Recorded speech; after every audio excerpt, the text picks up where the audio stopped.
Ini nih, strategi Vivo di tahun 2024 kayaknya benar-benar ngegas banget. Dari X100 yang mau masuk nanti, terus ada Y100 yang udah pakai 4 Gen 2 bagus, V30 pakai 7 Gen 3 stabil, dan nggak cuma sekedar chipset doang ya, tapi secara overall tuh dan harganya itu bagus banget. Nah kemarin nih, pas kita bahas Infinix kemarin, Vivo pun juga rilis nih, Vivo V30e, 30e, yang lagi-lagi buat gua super respect sama Vivo di tahun ini. Maaf nih, tapi baru bahasnya sekarang gitu ya. Sibuk kerjaan gitu. Nah, ini desainnya bagus, kameranya bagus, dan bawa Snapdragon 6 Gen 1 pula lagi. Resmi ke Indonesia. Asli. Menarik jadinya. Kita punya kesempatan buat cobain HP dengan chipset baru. Gak lagi-lagi pakai chipset yang gitu-itu doang ya. Makanya gue semangat banget bahas handphone ini biar lu semua yang nonton paham juga. Gak sekedar HP dengan tanda kutip, ya ini kayak buat cewek doang. Enggak ya. Tapi memang kalau dibilang buat cewek ya benar juga, karena memang stylenya pun ada kecewek-cewekannya, yaitu dari desain yang elegan, tipis, enak digenggam, dan gak norak stylenya. Apalagi kan kalau Vivo jual warna handphone tuh yang ya berkutatnya tuh sama nuansa alam terus kan ya. Cuma ada satu nih yang gua rasa gua agak kurang suka sama desainnya, yaitu warna banyu birunya ini punya sisi samping yang metalik gitu. Jadinya buat gua ini kayak kurangin kemewahannya. Harusnya dibuat finish matte gitu biar keren. Soalnya kayak gini kelihatan banget tuh rasa plastiknya. Ya ini emang sampingan pakai masih pakai plastik gitu. Coba lah dibuat sama kayak matte belakangnya gitu, kayak lebih matte, nggak metalik gitu. Kayaknya bakalan lebih oke nih desainnya. Di belakangnya pun juga punya dual finish ya, biar nggak kerasa terlalu simple. Terus buat kamera bumnya pun membulat seperti mid range lainnya dengan 2 setup kamera dan 1 aura light yang membulat seperti generasi sebelumnya, bukan mengotak mengikuti kayak V30 kemarin. Untuk port dan tombol standar handphone pada umumnya, dan untuk SIM tray dia ini hybrid juga. Secara overall ini sih masih di konteks yang bagus ya, nggak aneh-aneh. Plus fisik curve depan belakang, bobotnya 179 gram dan ketebalannya nggak nyampe 8 mm. Jadi nyaman dipegangnya. Dan gue lihat juga klaimnya Vivo sama HP ini tuh kayak udah punya durabilitas yang tinggi. Dari body sama layarnya pun udah melalui 8 kali tes uji durabilitas. Ya moga aja bener ya, gak gampang rusak gitu. Dan untuk IP rating sayang yang ini masih di IP64, tapi setidaknya masih tahan percikan air lah ya, pas lagi hujan-hujanan masih aman. Buat layarnya pun juga udah standar bagus, dari ukurannya 6,78 inci, AMOLED 120Hz, resolusi Full HD, dan tingkat kecerahan di 1300 nits. Punya serta ada sertifikasi untuk kenyamanan lo, yaitu dari SGS punya. Tentunya dari segi visual Vivo V30 ini sudah masuk standar lah. Cuma gue kira yang tadinya bakal dapat 1,5K kayaknya kayak si kakaknya maksud gue, tapi ternyata yang ini belum. Tapi ya nggak apa-apa lah, ini kan masih di bawahnya gitu. Dan untuk speknya sendiri, Vivo V30i ini juga kayak tadi gue mention, ini penerusnya Snapdragon 695 yang jauh di atasnya dari segi performance dan juga fitur-fiturnya. Ditandemin juga dengan RAM storage yang udah besar 825GB, basis LPDDR4X dan juga UFS 2.2. Dan basisnya pun juga OS-nya ya, ini udah pakai Vantage OS 14 yang secara pemakaian ya ini kental banget sih khas Vivo ya. Soal iklannya minim, paling notif di hari App Store-nya aja. Vivo aja yang muncul, App Store Vivo aja yang muncul maksud gue ya, dan bloatware-nya pun juga standar. Dan lagi-lagi klaimnya masa guna panjang kayaknya lagi ngetrend banget gitu di grupnya Vivo ini. Kayak Vivo V30 ini diklaim bisa tahan nggak nge-lag selama 50 bulan. Kayak 2 bulan lebih lama dibanding kompetitornya gitu.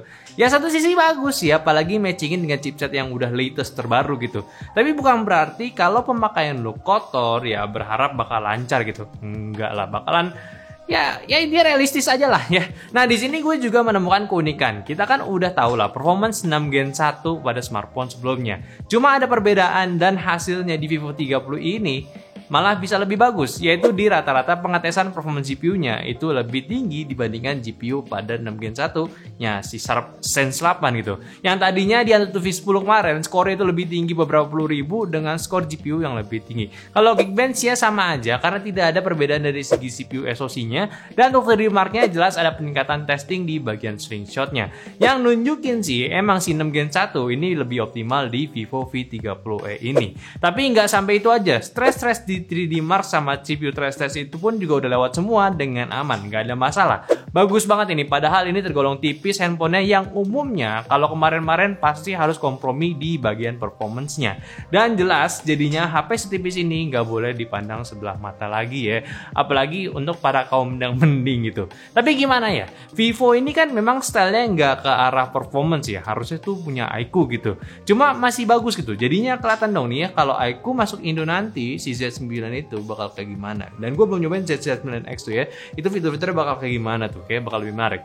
Jadi ya udahlah, kita sambil tes game aja dulu di Vivo V30e dengan game pertama yaitu di Genshin Impact di settingan di medium 60 fps. Dia ini bisa dapat rata-rata 43 fps dan permainan selama 20 menit makan 7% aja, dan suhu tertingginya itu lumayan panas di 44 derajat Celcius dan belakangnya di bagian depannya, dan belakangnya itu di 42 derajat Celcius. Nah, buat di game pertama yang langsung dihajar beratnya, ya Vivo V30e ini sebenarnya cuman aman di sekitar 30 sampai 40 fps. Sama kayak pas kita tes Sharp kemarin yang untuk experience-nya, dan ini masih di ranah yang aman mengingat ini HP pakai Snapdragon 6 Gen 1 kan. Jadi paling aman kalau mau main game ini ya settingan low aja biar dapat gameplay yang lebih smooth.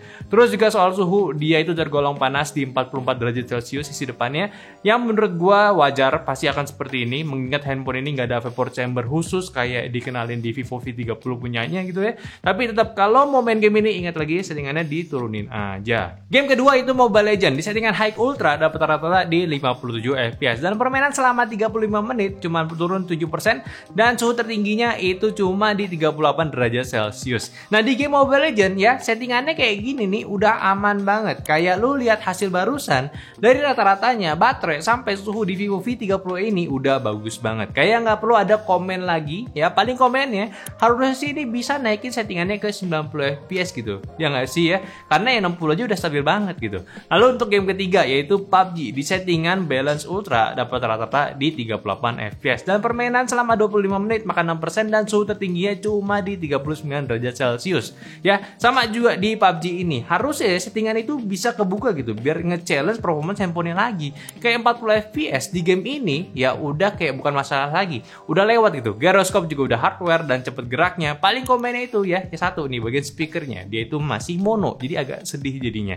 Dan game yang terakhir itu CODM di settingan multiplayer, settingan High Max itu dapat rata-rata di 54 fps dan permainan selama 30 menit makan 6% dan suhu tertingginya cuma di 38 derajat Celcius.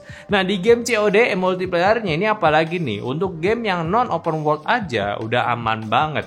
Bener-bener aman gitu semuanya, dan itu FPS-nya juga kenapa nggak mendekati 60 FPS sebenarnya ya karena di tengah testing kan ada yang balik ke lobby lagi ya, otomatis rata-rata bakalan turun ke FPS-nya ke 30 gitu. Jadi sebenarnya untuk game-game e-sport di Vivo V30 ini udah lancar banget ya. Emang lah Snapdragon 6 Gen 1 yang kita cobain sebelumnya aja tuh udah bagus banget, feel-nya cukup stabil, malah kayak bisa nantangin lagi buat naikin refresh rate settingnya lagi di handphone ini. Paling yang agak masih repot dan juga pot-potan itu ya di game Genshin Impact aja sih, yang mungkin dampaknya akan sama ke tipe game sejenis. Tapi selama lu mainnya di lower setting kayaknya sih masih lebih aman harusnya. Lanjut lagi, kita bahas yang sama-sama menarik kayak kakaknya, itu Vivo V30 ini ngebawa kapasitas baterai yang besar untuk di sebuah handphone dengan desain tipis kayak gini, yaitu 5500 mAh. Malah lebih besar dibanding Vivo V30. Ya mungkin karena dia ini nggak pakai vapor chamber kali ya, jadi bisa lebih besar kapasitasnya. Terus pengecasan dia itu bisa di 44 watt flash charge punya, dengan klaim lagi baterainya awet hingga 4 tahun. Nah, maksud 4 tahun ini mereka itu nge-state nggak bakalan turun di bawah 80% ya untuk battery health-nya. Ya kalian bisa cek aja untuk battery health kalian di settingan baterai dan battery health-nya, itu ada di Vivo ya. Dan untuk fitur-fitur utilitas, jelas handphone ini sudah 5G, Wi-Fi, Bluetooth aman, NFC ada, OTG juga bisa, security-nya ada, fingerprint on screen juga, dan sensornya pun lengkap, bahkan gyroscope-nya pun juga oke. Sekarang kita bahas soal kamera, yang sebenarnya itu adalah hal yang dijual sama Vivo V30e ini.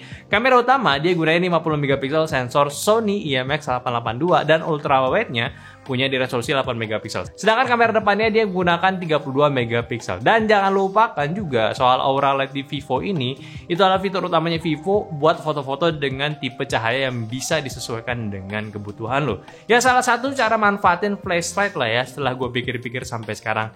Dan seperti biasa dia ini ada 3 profil foto bawaan, natural, vivid, dan tekstur.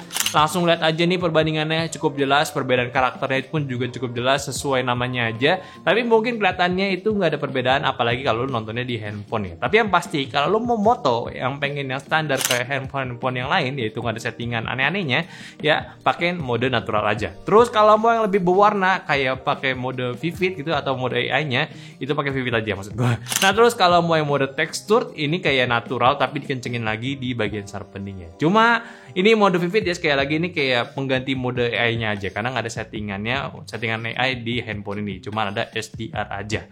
Kalau dari segi hasil sendiri ya gue paling suka ya naturalnya aja karena emang udah bagus gitu ya. Dari dynamic range-nya pas apalagi shadow-nya nggak hilang informasinya, objek semrawut tetap aman ya kayak udah aman banget lah hasil fotonya. Sama juga kayak ultrawide-nya nggak beda jauh sama main cam-nya, cuma minusnya karena memang megapikselnya kecil plus field of view-nya luas pasti detailnya bakalan berkurang ya. Tapi masih bagus hasilnya. Lalu mode auto HDR di main cam juga nggak banyak perubahan karena memang dari segi dynamic range aja udah bagus. Jadi ini bakal sulit untuk lihat perbandingannya. Di low light-nya seperti biasa Vivo itu akan aktif mode malamnya secara langsung jadi untuk hasil pasti sudah lebih baik tanpa harus aktifin dulu mode manualnya. Cuma kalau hasilnya sih ya standar handphone mid range sih untuk di mode malamnya. Cukup oke, cuma shutter speed-nya agak rendah jadi fotonya tuh kadang harus stabil jangan sampai goyang-goyang. Terus juga buat hasil aura light-nya kalian bisa lihat aja hasilnya yang menurut gue ini memang gunanya itu buat ngerasain hal yang berbeda aja sih. Bukan jadi solusi low light terus jadi terang karena pakai aura light ini. Itu udah ada night mode-nya juga soalnya ya. Kalau ini kepakainya kalau lu foto-foto portrait dengan lighting warna yang terlalu keras ya pakai aja ini. Dan bukan pengganti flashlight juga ya. Flashlight-nya pun ini tetap ada loh. Kalau video dia bisa rekam hingga 4K 30 fps dan untuk stabilizernya itu secara defaultnya udah mati. Maksudnya masih mati ya, harus diaktifkan dan bisa berjalan di 4K 30 dan Full HD 30 aja. Ini udah bagus, hasilnya cukup lumayan dan untuk mic-nya sudah cukup clear suaranya. Sedangkan urusan stabilitas dia itu hanya ada IIS-nya aja. Hasilnya juga kalian bisa lihat udah cukup oke sih. Untuk mode malam hasilnya sih cukup noisy di kondisi gelap, tapi untuk hasilnya masih cukup enak buat dilihat. Apalagi ini kondisinya sebenarnya super gelap. Cahaya cuma lampu jalan sama lampu kendaraan aja. Nah untuk video depannya ya mungkin kalian bisa langsung aja cek si Gary ya.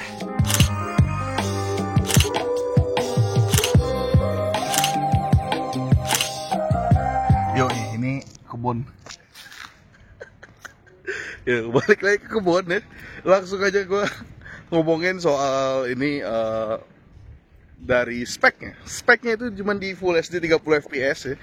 Cuman dia nggak ada ini sih stabilizer, sayang banget ya. Gue sih agak menyayangkan sih. Nggak ada stabilizer minimal kan untuk Vivo itu biasa. Vivo itu kan brand yang sama iQOO ya saudara ya. Gue sih ngarepnya Vivo itu sebenarnya punya stabilizer sih minimal ya. Untuk 30 fps. Nggak apa-apa deh nggak support 60, cuman nggak ada stabilizer ini sayang banget sih. Jadi agak geter. Palingan lu kalau mau bikin konten pakai kamera depan ya, lebih baik pertama nggak usah. Kedua lu pakai ini lagi, gue lupa lagi ada tuh dari Google ya, dari Google gitulah, gue lupa tuh namanya apa. Yang ngerti kasih tahu aja. Tapi yang jelas mikrofonnya oke, dan dia bisa cover muka gue dengan oke, dan layarnya masih kelihatan. Ini siang banget nih, ini siang hari banget nih. Ini karena nitsnya lumayan tinggi, bukan lumayan lah, tinggi lah ini. Oke. Buat awannya juga kedengeran kelihatan awannya, lu bisa lihat tuh. Cuma kalau backlight sih ya standar sih. Tapi seenggaknya muka gue nggak yang gimana sih, nggak berubah banget ya. Ada lagi fitur kayak mempercantik diri, jadinya kayak begini. Nah ini gue pakai kayak di fitur-fiturnya sih, ada kayak fitur-fitur yang macam-macam. Cuman jadinya 720p ya. Jadi kalau kalian misalnya kurang yakin dengan penampilan kalian ya, Vivo menyediakan make up gratis di HP-nya. Jadi kayak begini. Ada lagi yang lucu sih sebenarnya, cuma nggak enak lah, ntar kayak ngeledek gua. Tapi kalau di gelap-gelap tuh aura light-nya tuh bukan di kamera belakang doang, jadi di kamera depan juga ada, dan jadinya kayak begini nih. Nah ini ada aura light-nya nih. Nah, cuman sih kayaknya nggak berubah banyak ya. Coba nih, nggak berubah banyak sih gue lihat. Ini kan kayak lampu dipantulin gitu ya. Emang itu kira-kira fiturnya. Ya kira-kira begitu aja udah. Mending nggak banyak cincong lagi sih. Tapi itu aja kira-kira fiturnya yang ada. Mending balik lagi aja ke studio. Let's go. So, Vivo V30e apakah HP ini bagus? Jawabannya yes ya, tapi minusnya lagi-lagi yang perlu gue bahas itu untuk Vivo, yaitu soal speaker. Kayak hari gini kenapa masih aja gitu pelit banget sama speaker stereo. Vivo V series sampai sekarang tetap pakai mono, padahal dia 100 udah stereo. Kayak nambah fitur stereo tuh harus korbanin fitur lain gitu, padahal kan enggak juga gitu loh ya. Semua HP lain dari yang murah sampai mahal udah pada stereo juga. Masa Vivo kayak mikir belum penting sih, kayak agak sedih gue jadinya. Oke lah, kalau speaker masih mono setidaknya jelas buat dipakai masih enak gitu ya, masih pakai biasa gitu. Nah satu lagi nih, yaitu soal haptic feedback. Ini sih yang wajib banget diimprove buat generasi selanjutnya. Haptic feedbacknya di handphone ini tuh tergolong lemah ya, nggak kerasa getarannya, kayak handphone lama aja gitu. Jadi tuh kayak yang pentingnya bagus gitu, tapi yang nggak kerasa dampaknya gitu ya, itu diabaikan sama Vivo. Ya kalau bisa di next gen-nya Vivo V series sih itu udah diimprove. Malah wajib malah ya, nggak harus lagi wajib gitu. Soalnya kalau udah bener tuh dua hal, handphone ini ya bisa dibilang udah sempurna buat di kelasnya. Dari segi kamera bisa dapetin hasil yang udah cukup bagus, hasil yang nggak banyak komentar negatifnya, performance chipset juga jelas, pakai chipset yang terbaru juga dan stabil pula. Desainnya tipis namun tetap punya kapasitas baterai yang besar. Ya memang Vivo ini rasanya tuh kayak handphone buat cewek banget. Cuma setelah kita tes di sini ya, stereotipnya tuh kayak udah nggak berlaku lagi. Ini cocok buat cowok juga kok. Ya segala kalangan yang punya budget seharga handphone ini bisa pakai handphonenya. Kayak dari harga 4,7 buat yang 128 GB dan 4,9 buat yang 256 GB. Memang kalau dibandingin kompetitor di harga segini bener-bener lagi rame banget. Ada yang pakai Dimensity 7050, Snapdragon 7 S Gen 2, Dimensity 8300, ada juga yang Dimensity 7020, tapi itu nggak usah diajak lah ya. Terus lagi dari segi speknya macem-macem gitu. Dan kalau mendingan sama handphone lain, ya Vivo V30 ini unggul punya desain tertipis dengan baterai yang tetap besar. Soal performance ya paling ya kalah sama Dimensity 8300 aja. Tapi kalau soal kameranya, menurut gua Vivo ya masih ada nilai bagusnya gitu. Yang pasti sih mending pakein haptic feedback yang kerasa getarannya gitu. Kalau bisa sama speaker stereo. Gue yakin tahun depan kalau gitu bakal laku nih handphone ya. Oke, ini aja pembahasan gue dari Vivo V30e. Tolong bantu juga share video ini teman-teman kalian lagi butuh handphone baru yang pengen kayak Vivo phone gini, mau nyobain reality silakan aja kasih videonya. Dan jangan lupa kasih pendapat di kolom komentar sama like videonya kalau kalian suka, dan follow semua sosial media kita yang ada di Instagram, TikTok, Facebook, dan Discord, semua linknya di deskripsi. Dan terakhir sampai jumpa di video selanjutnya. Bye.